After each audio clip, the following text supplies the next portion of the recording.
Roger Altman joins us here at Post 9 this morning, Evercore founder, senior chairman, former deputy secretary of the Treasury. Roger, it's great to have you back. To Steve's point, do you think there is a turn away from U.S. assets in general?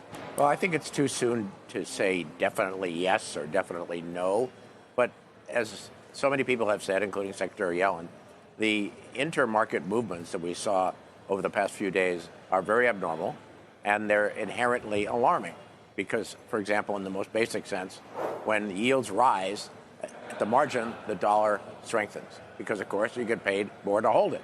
And that's not what happened late last week in terms of the dollar Treasury, the ratio between the dollar and Treasury yields. Now, is that the beginning of a serious long-term movement away from U.S. assets? I don't think you can say that yet. But it's not something you want to see. Right.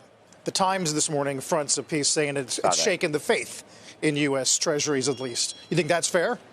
Momentarily. I mean, I think you have to take a deep breath and say it would take a lot more for the world to decide, you know, we're moving away permanently from dollar-based assets, or Treasuries in particular.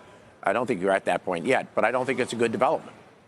What do you think specifically international investors are concerned about it? Is it the destabilization element of it? Is it just the lack of clarity? Gigantic or is uncertainty. I mean, gigantic uncertainty. Tariffs are on. Tariffs are off. There's a pause. There are exemptions. There are 232s.